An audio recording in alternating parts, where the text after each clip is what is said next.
वालेकुम दोस्तों, उम्मीद करता हूँ बिल्कुल ठीक ठाक होंगे। उमैर गुल आपकी खिदमत में हाज़िर हूँ और आज मेरे बड़े प्यारे दोस्त हमज़ा मुफ्ती हमज़ा साहब हैं और हम बात कर रहे थे कि यार आज किस टॉपिक पे बात की जाए। तो मुझे हमज़ा भाई कहते हैं, उमैर भाई जो रिस्पेक्ट हम अपने बड़ों की करते थे ना, उसका दिन ब दिन हम फुकदान देखते जा रहे हैं। जूँ जूँ ये एंड्रॉयड्स और ये स्मार्टफोन्स हमारे अंदर ऐड होते जा रहे हैं, हमारे अंदर जो ये अदब का करीना है ये ख़त्म होता जा रहा है। हालांकि कहा जाता है कि जो अदब है ये मोहब्बत के करीनों में से पहला करीना है। आए हम हमज़ा भाई से इस बात को थोड़ा सा सुलझाने की कोशिश करते हैं कि ऐसा क्यों है।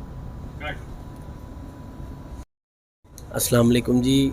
पहले नंबर पे तो उमैर भाई, ये जो आपने एक कोशिश शुरू की है, हम आपकी पिछली वीडियोस में भी बहुत सारी वीडियोस में आपकी देखते हैं कि आप बहुत अच्छे टॉपिक्स को लेके वीडियोस बनाते हैं। तो असल में तो इसी वजह से अदब जो है वो हमारा ख़त्म होता जा रहा है।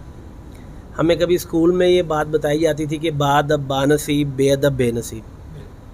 तो आजकल अगर हम स्कूल से देखें तो आज के स्कूल में कोई टीचर अपने बच्चे को मारना तो दूर की बात, डांट भी नहीं सकता।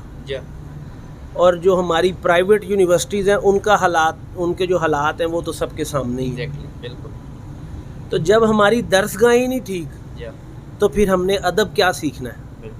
और ज़्यादातर हमारे जो अब हमारी जनरेशन है जिसमें हम भी शामिल हैं, उसमें होता ये है कि अगर हमें हमारे बुज़ुर्ग किसी चीज़ से रोकते हैं या कहते हैं कि भाई ऐसे नहीं ऐसे है, या घर में हम पे कोई कोई रोक लगाई जाती है, तो हम उनको ये कहते हैं, उसको आर्ग्यू ऐसे करते हैं कि जी अगर तो ये बात हमारे लिए ठीक है तो फिर हम अदब में कुछ नहीं बोलेंगे, लेकिन अगर हमारे लिए गलत है तो हम उसको आर्ग्यू करेंगे और डिफेंड करेंगे कि नहीं, ये हमारा हक है। और ये तरह तरह की मूवीज़ के ज़रिए और तरह तरह की दूसरी चीज़ों के ज़रिए हमें ये चीज़ बताई जा रही है, हमारी जनरेशन को ये चीज़ फीड की जा रही है कि आपने स्टैंड लेना है, अब नहीं तो कब आपने स्टैंड लेना है। बिल्कुल अपने लिए स्टैंड लेना है। भाई जो हमारे माँ बाप हैं, जो हमारे लिए अपना सब कुछ ख़त्म करके वो हमारे लिए सोचते हैं। जब से बच्चा पैदा होता है वो हमारे लिए ही सोचते हैं। तो हम उन्हें ही कहते हैं कि नहीं यार, हम नहीं ये करेंगे, जो आप गलत कह रहे हैं हम सही कह रहे हैं। तो बड़ा ये एक मसला है और हम लोगों को चाहिए कि हम लोग अपने बुज़ुर्गों का एहतराम करें और अच्छी बात वो हमें बताते हैं, अगर वो कोई बुरी बात भी वो हमें बताते हैं तो उसको पहले सुने कि उसमें से अच्छाई निकालने की कोशिश करें कि उसमें क्या उनके पीछे हिकमत अमली है, क्यों उन्होंने हमें ये बात बताई। जी, हमज़ा भाई ने बड़ा अच्छे तरीके से सारा इसको बताया कि ये मेन मसला ये है कि वी जस्ट से कि dad we are right father, you are not right. आपके वक्त में तो ये चीज़ें थी, हमारे वक्त में ये चीज़ें आ गई हैं।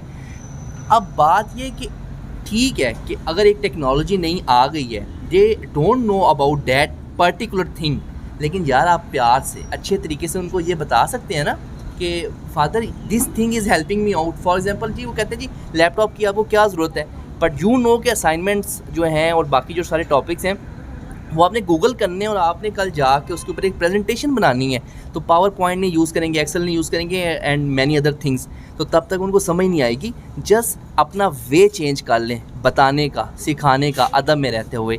मुझे एक बड़ी पुरानी बात याद है कि मेरी एक टीचर थी, तो उन्होंने आके हमें बड़ी सख्ती से कहा कि हम अपने उस्ताज़ा का ऐसा एहतराम किया करते थे कि जब वो चल रहे होते थे ना तो हम कभी उन्हें क्रॉस नहीं करते थे, कि क्रॉस तो दूर की बात उनके बराबर में भी नहीं चलते थे।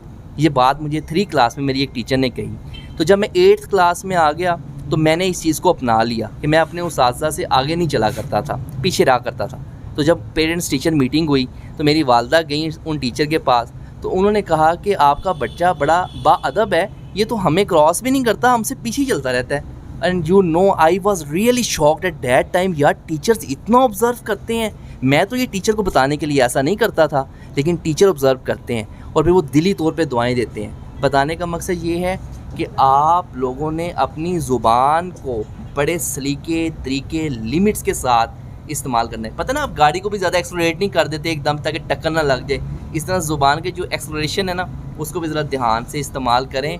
اگر ایسا کریں گے تو یہ قوم آنے والے وقت میں با ادب ہوگی.